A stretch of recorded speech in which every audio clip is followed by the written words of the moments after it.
Have you ever worried that you're going to say the wrong thing and upset somebody? Because you're always trying to be the nice one, but you actually forgot how to be yourself? That's what I'm going to be talking about in this week's video. How to start being yourself without rocking the boat, so your relationships don't have to pay the price. If you're new, my name's Michelle Ferris. I'm a psychotherapist and I love helping people create relationships that work. So in this video, we're going to talk about what it really means to be yourself and how to do it in a way that feels safe and doable for you, especially if you struggle with codependency, people-pleasing, and having a tendency like me to lose yourself in your relationships. Let's dive in. So the most important thing you can do to start being yourself in a relationship is to validate what you think and you feel. It doesn't matter what anybody else thinks. It matters what you think. Your thoughts, your feelings, they matter. Your opinions matter. How you see the world matters. I want you to start validating how you think and how you feel no matter what it looks like, even if you don't have any proof that you're right. Because feelings aren't about being right and wrong, it's about honoring your own experience. And it's important to remember that feelings aren't facts. If you have a lot of emotions, that doesn't mean you're being too sensitive. That doesn't mean you're overreacting all the time. And in order to be yourself, you have to let those be okay. Because the goal in codependency recovery is to be yourself. That is enough. You don't have to pretend to be something you're not. And one way to practice this is to literally say this out loud. If you are having some emotions, I want you to say them out loud and validate it. Like, you know what, Michelle? It's okay to feel how I feel, even if other people disagree, even if other people are saying that I'm too sensitive. It doesn't matter. Part of being yourself and being authentic in relationships is honoring how you feel no matter what it looks like. That is codependency recovery, and that's what I want for you. Another way to practice it is to say them to your higher power. You can write them in a journal. Dear God, dear universe, dear nature, whatever your higher power is for you, I want you to practice sharing your thoughts and feelings with them. Most of us already do this silently or in prayer or when we're alone anyway, but that's another way to practice it. So by talking to yourself out loud or to your higher power, these are really easy, concrete ways you can start being yourself. Another way to start being yourself is to start sharing your truth with safe people. Not narcissistic people, not toxic relatives that are going to blame you or shame you or make you wrong for your truth. Those are not people you want to start out with. You want to start out with friends, certain family members that really always show their support. They always want to hear your opinion. And if you don't have anyone like that, I want you to find them. And one way to do that is to consider joining a support group. For me, it was Al-Anon. It was a life changer because it gave me access to a lot of people that were doing the same work I was. And sometimes it takes a while to find the group that fits, but I highly recommend if you don't have safe people in your life, you need to get some pronto.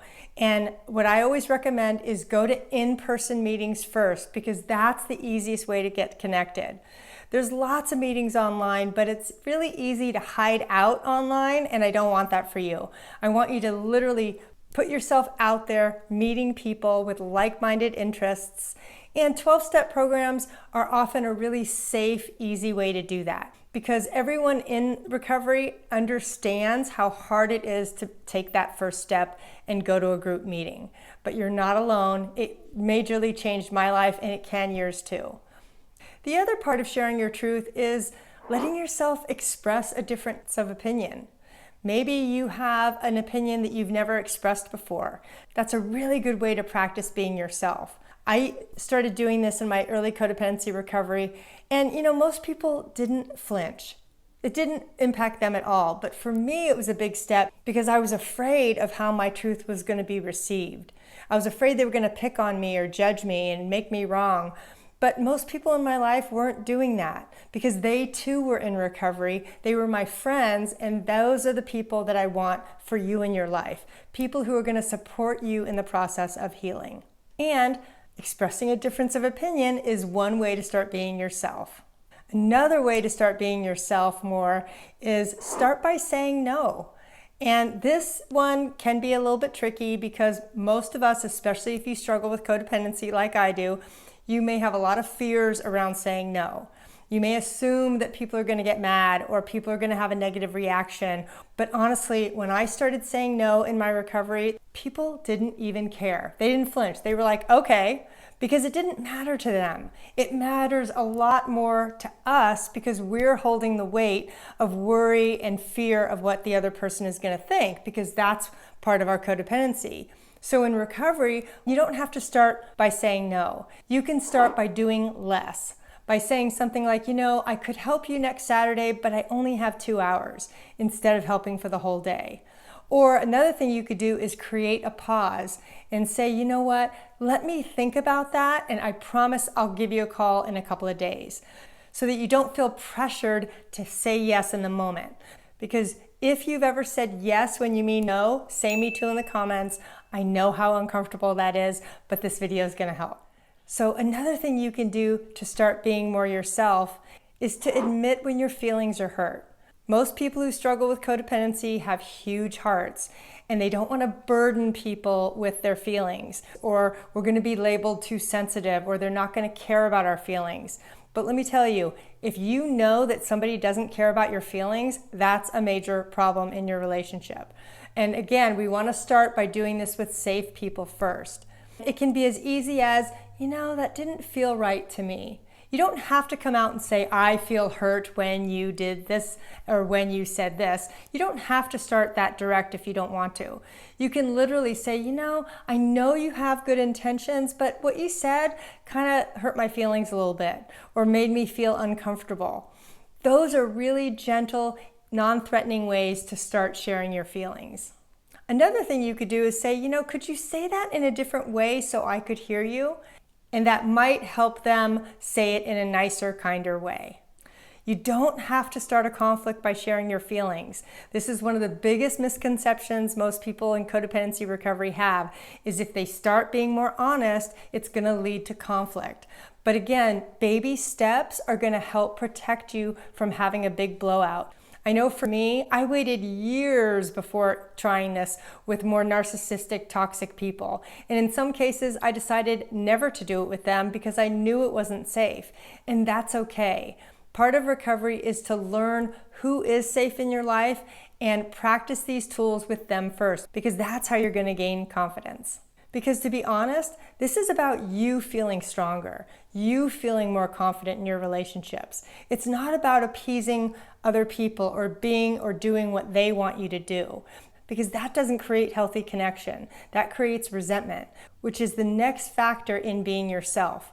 I want you to admit and write down who you feel resentment towards.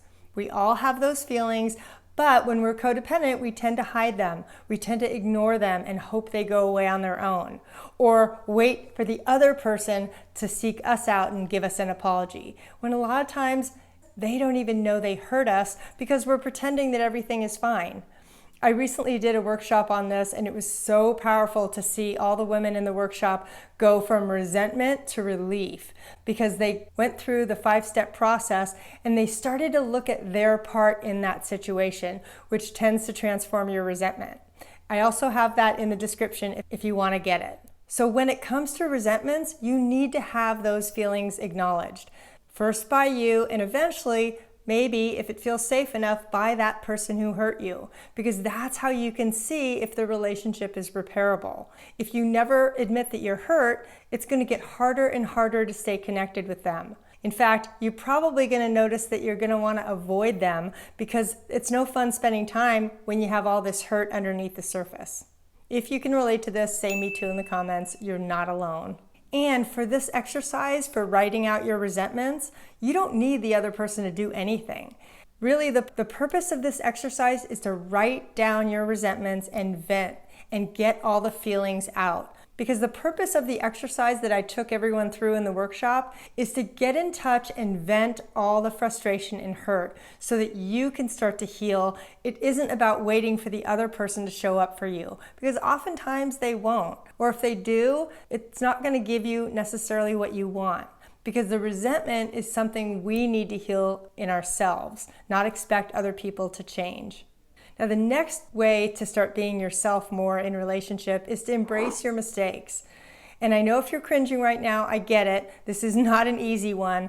But one way to do this is to simply say, you know what, I made a mistake, it's okay. What I notice when I make a mistake is I will start to beat myself up and say, Michelle, that was so stupid. I wish I could undo that. And part of what keeps us stuck is that negative self-talk, beating ourselves up for making a mistake, for wishing we could have done it better or faster or like somebody else did.